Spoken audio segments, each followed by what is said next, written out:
controle social é tudo que a gente está precisando. Então, eu acho que você pode começar a falar de uma experiência belíssima com o Observatório Social, é isso? Mas eu queria, antes de falar do observatório, falar uma coisa que eu acho que é muito importante a gente pensar e a gente começar a falar sobre o que a gente está. Quando a gente fala em controle social, quem é essa pessoa que faz o controle social? E essa pessoa é o cidadão. E quem é esse cidadão, né? Quem é essa pessoa? Quem é ele, né? Então a gente tem que lembrar que o cidadão ele tem direito o quê? À vida, à liberdade, à propriedade, que ele tem a igualdade perante a lei, ele tem direitos civis, né? E pode participar do destino da sociedade, votar, ser votado, tem os direitos políticos, de maneira geral. E aí, se ele tem direitos, né, a gente leva a pensar de cidadão para cidadania. E aí a cidadania são os direitos e deveres que exercemos para quê? Para que possamos viver em sociedade. Se a gente não consegue ser um cidadão pleno na sociedade, fica muito difícil, né? E quando eu estou falando de cidadania, lembrar da origem da palavra, né? Que quer dizer cidade. E eu acho que todos hoje temos que, cada dia mais, pensar como é que você entende o público, como que você se entende na sociedade e na comunidade. Seja ele num condomínio, seja ele numa empresa, seja ele numa escola, a cada dia mais a gente tem que pensar nisso. E é muito importante a participação desse cidadão de forma responsável e consciente na sociedade, fazendo com que todos esses direitos conquistados não sejam violados, porque não adianta a gente lutou tanto pelos seus direitos, continua lutando por eles, mas se você também não zela por eles e não sabe quais são. E aí a gente chega numa outra questão, que é o que a gente que passa um pouco além da cidadania, que é a cidadania fiscal. Que o Estado funciona, ele precisa de recurso financeiro que vem de onde? Da arrecadação dos tributos. E nós, de maneira geral, quando falamos dessa cidadania, do tributo, a gente tem uma outra pessoa que entra aí, que é fazer o controle cidadão. Que é quem? É esse cidadão que vai atuar diretamente em áreas de interesse de quem? Coletivo. E isso eu acho que tem faltado um pouco da gente entender que a gente está numa coletividade. Eu não posso querer pedir para o vereador uma resma de tijolo para construir a minha casa, quando que eu estou vendo que no meu bairro precisa de mais coisas. Então, o controle cidadão é para todos. Eu tenho sempre que pensar no coletivo, no todos, né, que estão ali ao meu redor. E aí eu preciso que esse controle tenha o quê? Transparência, tenhamos acesso à informação, façamos debates e espaço para o quê? Para opiniões e contribuições. Porque cada um tem uma experiência diferente, cada um conhece um pedaço, e com isso a gente pode fazer um controle melhor, né?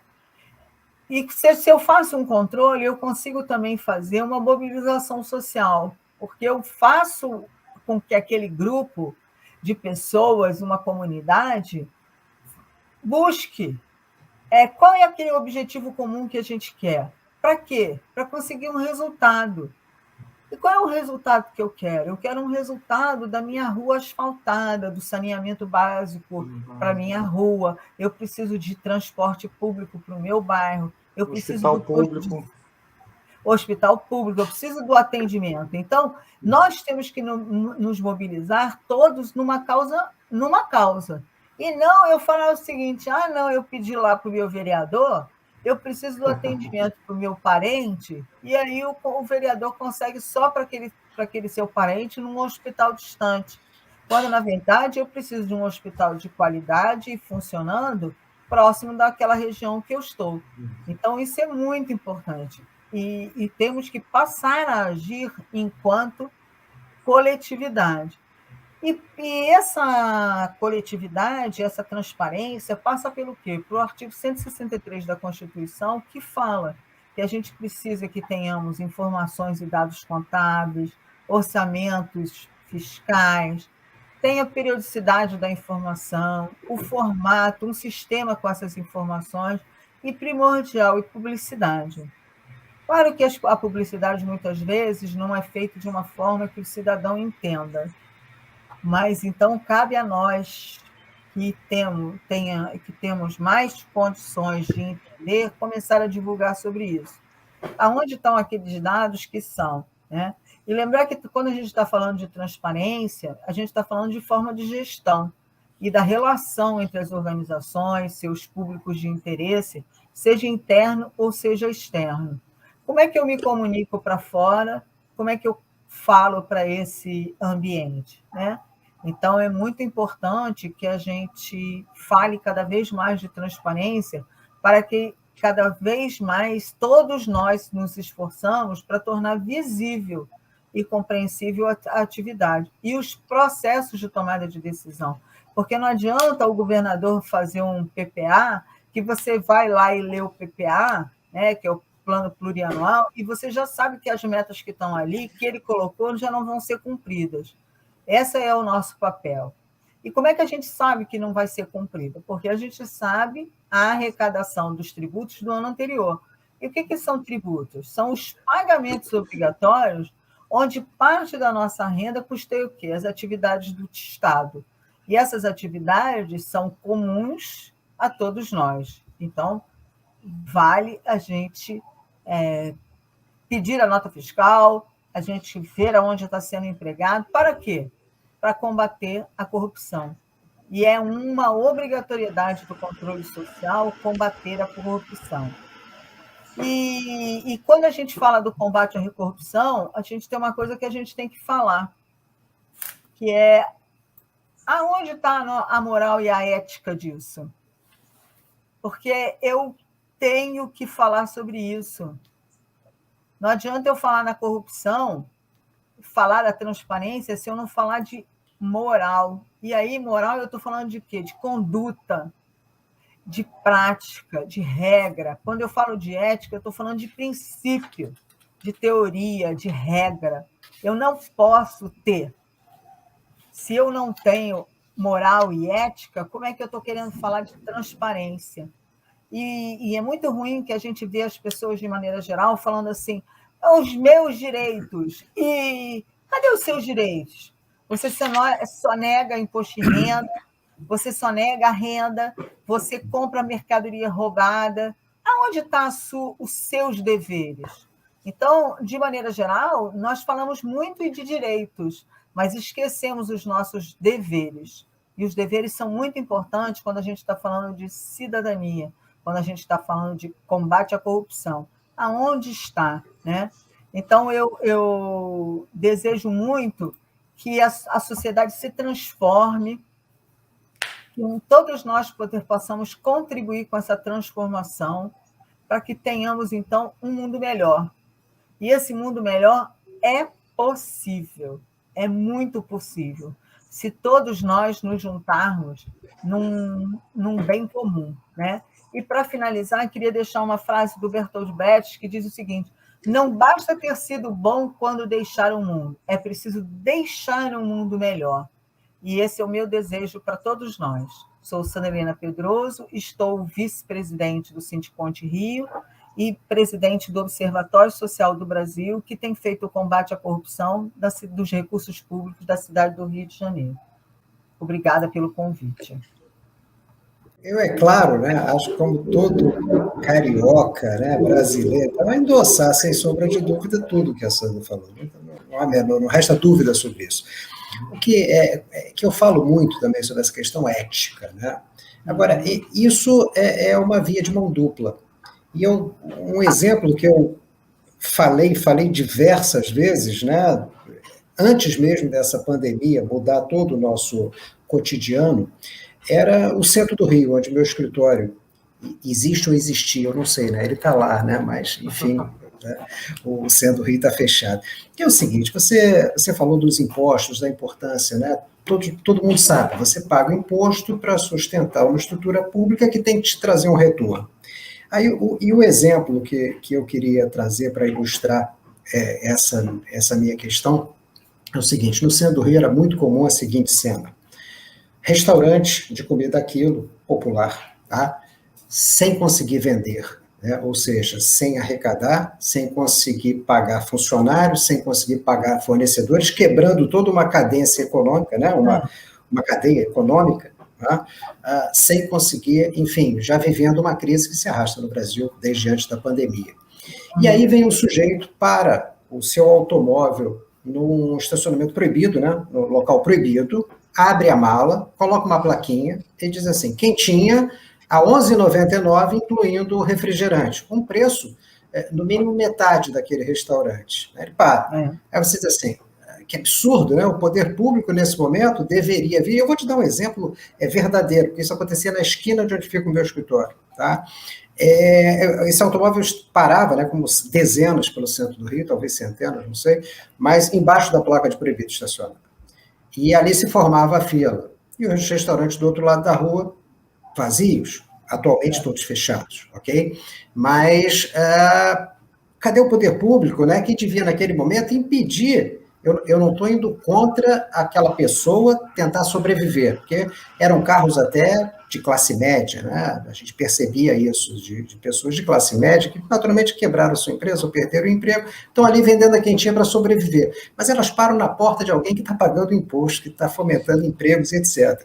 E aí você diz, aonde está o poder público? E eu te respondo, nas pessoas de guardas, tá? Que tem o objetivo de patrulhar, que estão na fila para comprar a sua quentinha, ou receber a sua quentinha, eu não sei, porque a placa está lá de proibido estacionar. Né? Então, quando você vivencia a realidade, né, e aí você se coloca no lado do empreendedor, tá, é muito difícil você dizer assim, vou ser ético e vou pagar todas as minhas dívidas, porque todos os meus tributos, desculpe, porque o Estado não me traz a contrapartida nem de dizer assim, tem que sobreviver. Ronaldo, desculpa, eu vou te interromper. Não, era isso mesmo. Tem duas questões aí nisso aí. Primeiro, há realmente a ausência de poder público da fiscalização. E, assim, um equívoco da nossa parte, achar que a PM faria isso, ou a Guarda Municipal. Esse não é o papel deles. Tá? Então, a primeira coisa que Sandra, a gente tem que... Desculpa, agora me permite só uma observação para não perder. É aí que entra a ética, sabe? Porque, assim, eu já fui assaltado no centro do Rio de Janeiro, não uma vez só, mas quando você chega para um policial e diz, fui assaltado, isso aconteceu ali na esquina, e ele te diz assim, essa não é a minha região, essa é a do outro, ou então eu sou da Guarda Municipal. Não, mas olha só. Isso é falta de ética. Pessoa... Olha só, eu acabo avançando demais nisso aí. Não é isso. É porque a gente coloca isso tudo. Não estou discordando de você. Vamos só consertar e dividir as questões. Essa questão, vamos primeiro da questão da segurança pública. Houve um fatiamento dos serviços da segurança pública na cidade do Rio de Janeiro. E os policiais têm um problema que eles não podem sair de um lugar para o outro. E tem alguns atendimentos que eles não podem fazer. Então, ele fica limitado. Claro que aí é outra questão. Humanamente, solidariamente, ele poderia fazer. Mas esse é o papel que ele não faz. E a gente pode dar pode dar aqui um monte de exemplo de que isso não acontece. Né? E eu, outro dia, até perguntei a um PM aqui próximo de casa, até perguntei por causa disso. Agora, voltando ao empreendedor lá que estava vendendo a quentinha. A ausência de uma regra clara sobre os ambulantes, que o Rio de Janeiro, a cidade do Rio de Janeiro, não tem. ela deveria ter uma regra clara, porque a prefeitura diz o seguinte: todo mundo pode ter uma autorização e ser ambulante. E ela não exige um local fixo. E o cara que estacionou lá, ele só parou. E ele pode parar. Não, Sandra, porque desculpa. a placa, olha só, deixa eu só te coisa. Placa de Ele está proibido. errado. Só um pouquinho, Ronaldo. Olha só. Ele parar embaixo de uma placa de proibido estacionar, ou de parar, ele está errado. Aí você precisaria ter uma pessoa, uma regra clara sobre isso. Mas na cidade do Rio de Janeiro isso não tem. Porque a Guarda Municipal, só terminar, porque senão a Guarda Municipal, ela não tem esse poder. Tem um tipo de guarda municipal que ela pode fazer isso. Ela pode revocar e ela pode multar. Por que estou falando isso para você? Eu moro numa via pública, que é a maior. Eu moro na Tijuca, eu moro na Conde Bonfim, e eu tenho uma garagem e que eu ligo para a Guarda Municipal todos os dias, mais de uma vez. O que acontece? A Guarda Municipal tem que ser a Guarda Municipal de Trânsito. Aqui na Tijuca, para fazer toda a Grande Tijuca, tem 4 pessoas. Você há de convir que não vai multar. O cara vai continuar estacionando aqui na minha porta. A hora que a pessoa vai sair da garagem, ela não vai conseguir. Agora, eu acho que é pior do que isso, é o seguinte, é o cidadão achar que está certo. Então, ele estacionou lá porque ele viu que ali ele tem um mercado, que ele chegou e vai fazer, quando ele poderia, na verdade, estacionar mais à frente. Ou ele tirar do carro, botar num isopor e vender como vários outros. Agora, estar na frente, qual é a outra questão? Estar na frente de um comércio que paga imposto, que paga IPTU e que tem funcionários, ele pode estar na mesma característica, porque ele pode não estar pagando o aluguel ali para vender, mas ele paga aluguel aonde ele está preparando. Ele paga o imposto a partir do momento que ele compra a mercadoria. Tudo bem, ele vende sem nota fiscal. Porém, até bem pouco tempo atrás, a maior parte dos restaurantes não emitiam nota fiscal. Então, na verdade, nós temos um problema na cidade do Rio de Janeiro pela falta de um ambiente correto de cidadania. E, assim, eu falei outro dia, até vou participar de uma outra bate-papo com um grupo de pessoas sobre ambulante. Porque eu acho que o ambulante ele tem direito a trabalhar na cidade do Rio de Janeiro. Só não dá para ser isso. Ele não pode ficar na via pública, ele não pode ficar na frente de um estabelecimento e que ele não te permite ir e vir, porque aí ele está acabando com o meu direito de ir e vir. Agora, o que falta? Ordenamento. E isso a gente não tem. Então, assim, o cara está ali tentando sobreviver, que pode ter um restaurante que ele fazia que era mais à frente. Então, assim, não discordo de você, eu só acho que a gente tem que fazer a cobrança da prefeitura de ter os serviços mais regulamentados. Porque senão eu acho, isso esse assunto vai longe. Vai longe, mas muito longe. Daqui a pouco a gente muda o rumo aqui. Porque eu escuto moradores de outras cidades, fora do estado do Rio de Janeiro também, no estado do Rio de Janeiro e fora do estado do Rio de Janeiro, falar que conhece o Rio de Janeiro, que já morou, né? Rio de Janeiro, e falar que nunca viu uma cidade tão complexa. E nós estamos falando, por isso é um papo que rende horas e horas, porque a complexidade da cidade do Rio de Janeiro, a complexidade social, ela é extremamente difícil de ser colocada em partes, né? Porque tudo parece que está fazendo parte da mesma estrutura, né?